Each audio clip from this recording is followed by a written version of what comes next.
Hi. I wanted to promote one of the best books, the most influential books I read when I was a young Christian some 25 or more years ago. After leaving the Watchtower, Evangelism in the Early Church by Michael Green. This is the 2003 revised edition. Michael Green died just a couple of years ago, one of the great evangelists of the last half century. And he's had an immense influence. So he knows what he's talking about. This book blessed me as much as any book I read during that first few years I was out of the Watchtower. And it answered the question, how is it possible that the church grows without this door-to-door canvassing that witnesses assume has to be the only method that God approves and works? Well, Michael Green answers that question quite thoroughly. First, a couple of comments about Michael Green's influence. Billy Graham said, Michael Green has made an immense contribution to our knowledge of evangelism. It has given me great personal encouragement. Christianity Today said about this book, this fascinating book will be read with profit all around the world. It should be on every preacher's desk and go abroad with every missionary.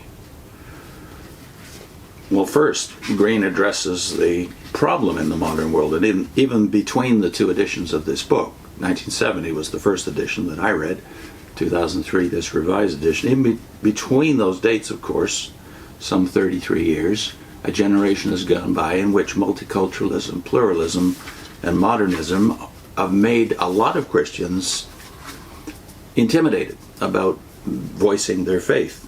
And of course, Green is quick to point out that this pluralist, relativist, multicultural world that we all now live in was the way the world was when the Roman Empire was the reality that the early Jewish disciples had to confront. He says this, we shy away from confrontation. We are embarrassed to claim that Jesus is the only way. It is regarded as intolerant, narrow-minded, and discourteous. But that is what our forebears did, and that is what their descendants in many parts of the world are doing today.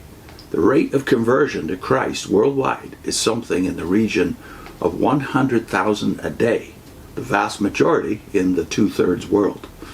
And they preach in the face of entrenched faiths like animism, Buddhism, Hinduism, and Islam. A great many perish for their pains. But they insist on Jesus Christ as the only way. They do it because, whereas all other faiths represent men and women in search of God, this gospel of Christ portrays God in search of us. There is no other religion in the world that maintains anything remotely similar. In my own evangelism, I have found that people do not object to a loving, clear, uncompromising, and well-attested presentation. They see the point of entrusting their lives to Jesus Christ because they know that relationships are much more important than institutions.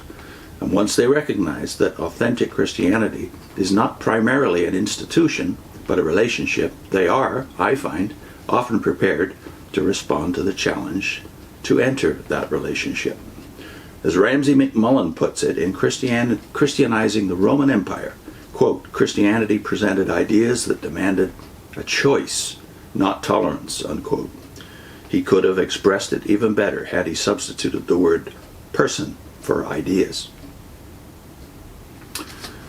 Now he talks about the methods. Well, if it's not door-to-door canvassing, systematic canvassing of the world, then what was it? What was the method that the early church used to make its great gains so that within 300 years it was the official religion of the Roman Empire? He says first, they did most of their evangelism on what we would call secular ground. You find them in the laundries, at the street corners, and in the wine bars talking about Jesus to all who would listen. Although it was impossible for them to hold large rallies, which would have fallen under an imperial ban, we get the impression that they had a penchant for small open-air meetings. Gathering the small crowd, they spoke as warmly, thoughtfully, and challengingly as they could. It is fairly common in the Acts, common too in the 2nd century. It is salutary to recall that the early Christians had no churches during the first 2 centuries, the time of their major expansion. They had perforce to use the open air.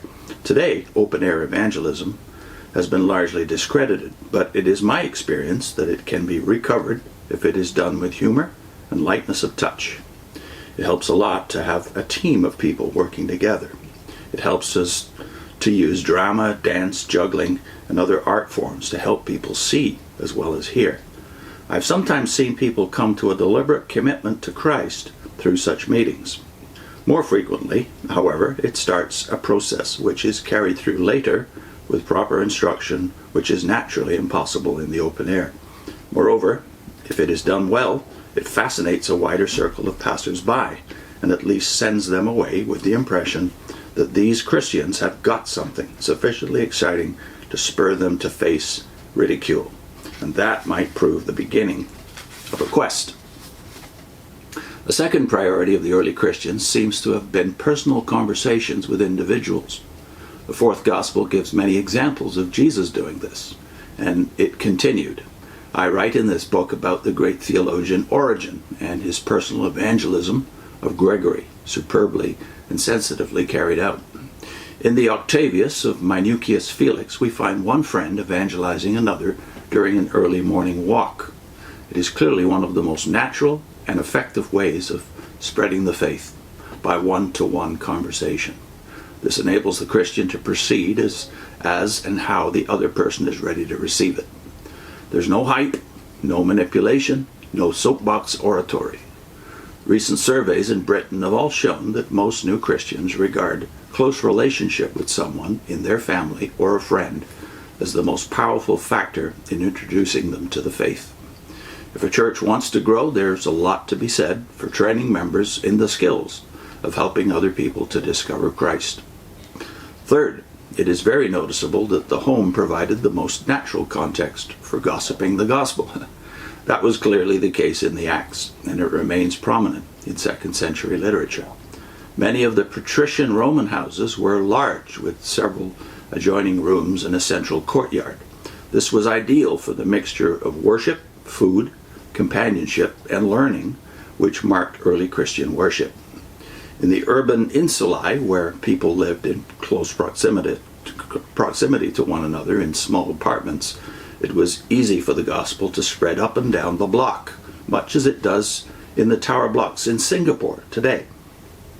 In most parts of the world where there is an explosion of Christianity these days, home meetings are critical to the growth. They do not attract hostile attention. A natural development of the home meeting is church planting. It proved the most effective of all methods of evangelization in the ancient church. It's amazing to see how fast they planted churches throughout the Mediterranean basin. Moreover, they did not wait for 10 or 15 years before allowing independence to a new church. They seem to have moved on fast and relied on traveling teachers and letters from founding apostles to equip the fledgling leadership. This leadership was always plural. The word presbyter, from which we derive priest, is regularly used in the plural when describing Christian ministry in the New Testament.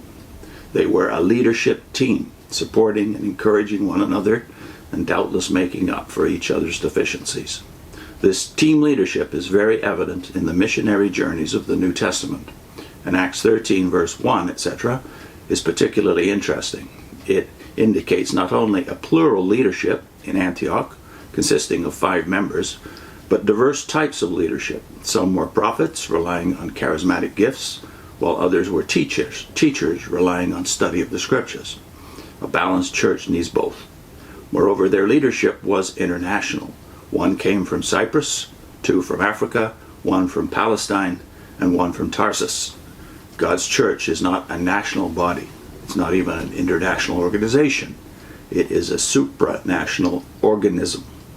And when its leadership shares these characteristics of Antioch, it tends to grow dynamically. I think of a church in London which has planted 7 new churches in recent years. I think of one in Guatemala which has planted over 100. These new churches nearly always begin in a home, soon pack that out, and then hire a hall to meet in. Buildings come along later, if at all. They are certainly not a priority, and therefore the new church has a flexibility which old churches with famous buildings inevitably lack. Finally, and this is the 5th of his points or methods of the early church evangelism, finally it is worth noting that what emphasis the first Christians put on the work of the Holy Spirit. The Acts of the Apostles is really a misnomer. They are the acts of the Holy Spirit as he guides, empowers, and leads the infant Christian community. And I'm thinking, as he says this, of Acts 8, where we have the account of Philip meeting the Ethiopian eunuch, that the Holy Spirit organized that meeting. There was no need for canvassing in the early church, and we've done videos on this before. I'll link a couple of those. If you haven't read it already, we also have a PDF version of this. These particular videos, I think there's 6 altogether. The door-to-door series we did. So if you want a PDF of our analysis of the Watchtower's use of this method over the last 100 years now, and particularly part 6, where we analyze the urging of Paul in his 13 epistles. He, of course, mentions many things that the Christians ought to do. But he never mentions evangelism, never mentions witnessing. So why is that? Well, how did the early church evangelize? And I think you can find within Paul himself the clue, namely that Christians were, if they were living a Christian life, the best possible witness was the life itself. Its difference from the life of the neighbors around them, and the desire which that would cultivate. And even if it started with a little bit of envy, it would cultivate a desire to find out why these Christians were different in the way they lived and their sense of priorities. So I'll put links to those 2 videos. The first of the door-to-door series, and part 6 about Paul's insistence that Christian life is the best possible witness.